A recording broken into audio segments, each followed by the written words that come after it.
Everybody, this is the Twins Destruction back with another video. Today I'm going to be showing you how I made this Star Wars blaster, more specifically called the SE-14C.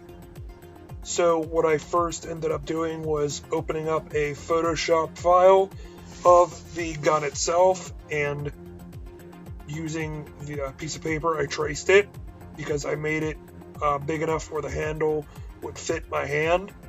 And if you don't have Photoshop, I'm going to link another program down below.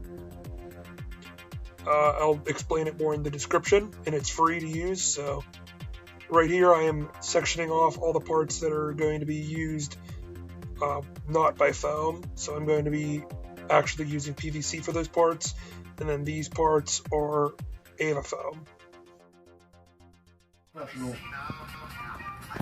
Alright, so after you're done tracing all of the parts, I ended up tracing one, putting it off to the side, and so I have all of my parts here.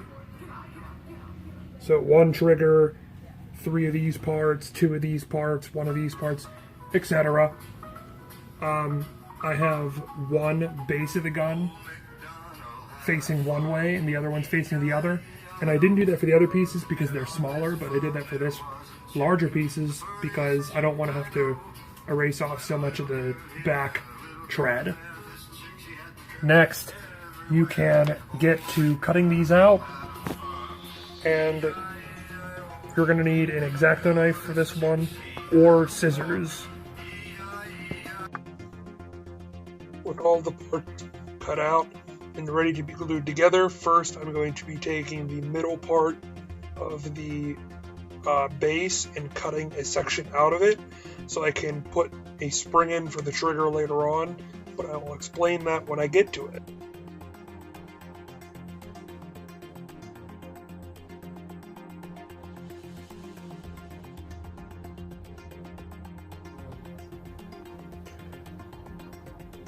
After you sand all of the rough edges off of this pistol and everything is all nice and smooth, next you can plan out the barrel situation, which goes just right on top of there.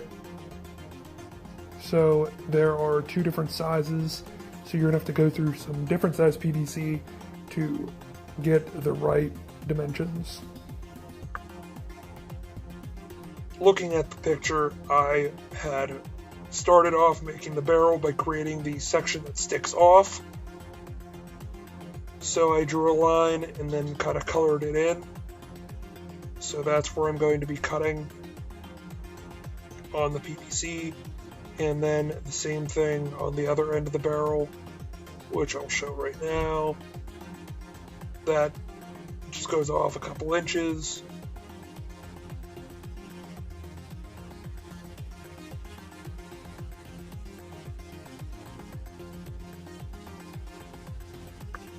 I will be wrapping foam around the end to create the detail, and I capped the other end just to close it up with a piece of foam.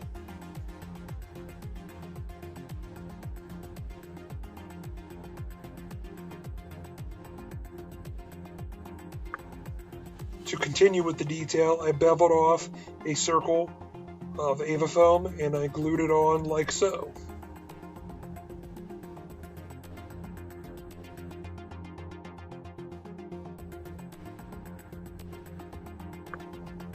On the other end of the gun, I'm doing a similar method of using craft foam to create the detail, but this time it's going to be layered. So I created one layer there at that length, and then there are the other layers. So it's just stacking craft foam on top of each other. Try to clean up the seams as best you can, but you can use clay later on.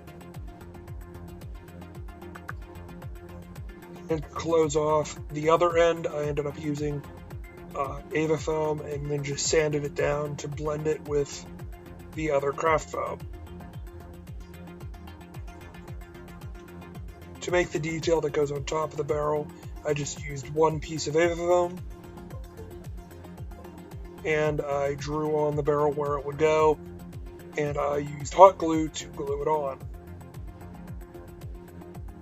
This is the scope, and I marked off where that would be glued on because there's a base that I made. Doing a similar method from before, I created this leveled effect of craft foam onto the scope. Again, try to clean it up best you can. And then on the other end, I used 2 pieces of Avafoam. Now that both the scope and the barrel are glued on, it is time to continue with the detail. And there will be 2 strap-like things that go right on the edges of those lines, which I will show right here. And then some other square details that I glued on, which I will also be gluing on top of those, which will be bottle caps, which are like the sight adjusters for the scope.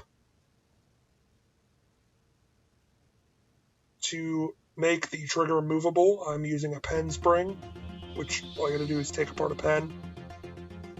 I glued it to the back of this trigger that I made up of craft foam. And then I'm going to be gluing that spring into the back of the gun. So right here, you can see I squeeze it a bit, and it moves. This is completely optional, it's just for mainly the effect. And as you can see, the handle is also ripped up in the last shot, so I used craft foam and just other foam to support it. I'm using clay to round off all the edges. I'll link a video in the description to my last video explaining how to seal edges with clay. To continue with the detail, I am using the tip of the Dremel head onto this spot right here. Kind of goes haywire, but it works out in the end because you just kind of, there you go, there you go. Now that that is done on both sides, I'm using a different Dremel bit to cut lines right there and there.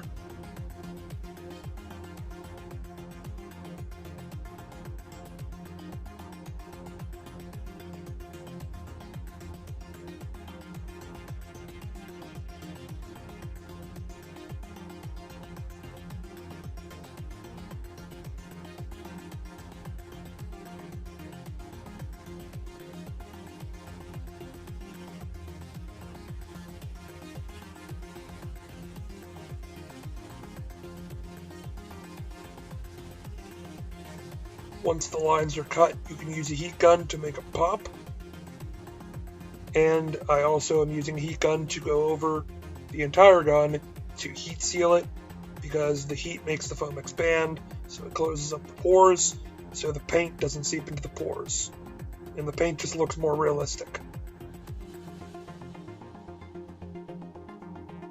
So this is the final gun whenever it's painted all black. And I'm doing a weathering job on it just by taking a paintbrush with some silver and just going on the edges and anything that would be nicked. So like there,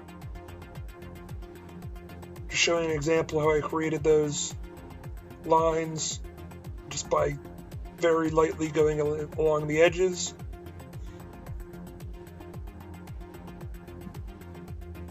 This is up to you how dirty or weathered you would like the gun to be. And then at the end, you can also, if you want to, put some plastic into the scope, both ends, but that's optional. Other than that, the gun is completed, and you can go and shoot some stormtroopers, or add more weathering, or and there's leather that I added onto the handle, of course. That's again entirely optional. It's just something I added, personal touch. This gun was a lot of fun to make. I hope to continue making more guns, and more videos using this clay to seal up the edges.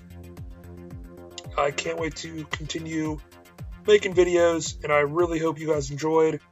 So like the video if you liked it, and subscribe to tune in for more videos.